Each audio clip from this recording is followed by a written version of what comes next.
was found wandering in the arrivals hall of Mexico City's international airport. No passport, no bag, no phone.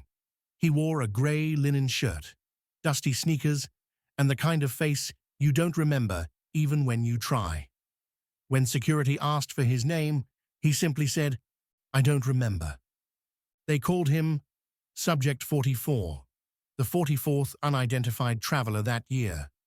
But unlike the others, he didn't smell of alcohol, didn't show signs of trauma, and wasn't in a fugue state, at least not the kind anyone had seen before. He was calm, polite, and completely erased. Doctors scanned him. Psychologists tested him. Interpol ran his fingerprints.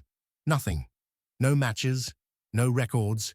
Just a man with perfect Spanish, an accent that drifted somewhere between Bogota and Buenos Aires, and a left wrist that bore a faded tattoo, 3 dots in a triangle.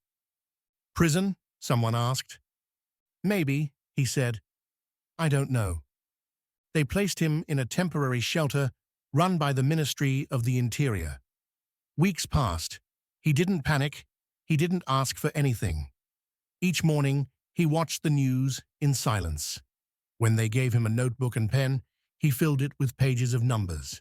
No patterns, no explanation, until page 17. There, in the middle of the page, he wrote, "Calle 5, La Carbonera, Lima."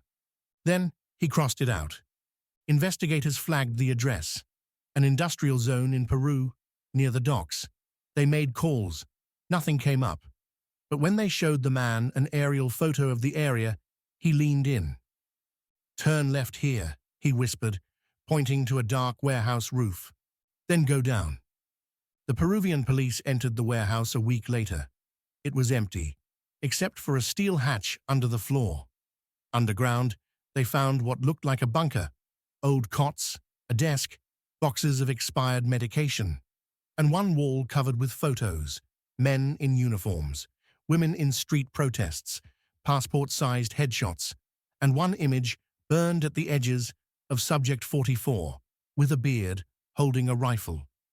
The Peruvian government denied knowledge of the bunker, but off the record, one official said it was likely part of an abandoned psychological program from the 1990s.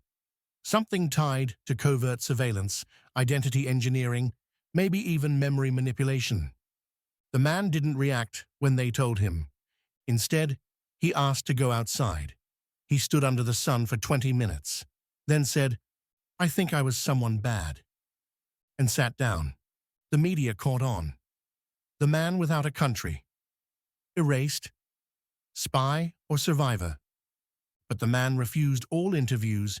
He was moved again, this time to a safe house near Oaxaca. His caretakers say he spends most of his time drawing. Maps, symbols, faces with no eyes. One night, a letter arrived. No sender, no stamp. Just 5 words, handwritten in block letters. "You don't want to remember." They burned it. He smiled. No government has claimed him. No relatives have come forward. He remains officially stateless, a ghost in legal limbo.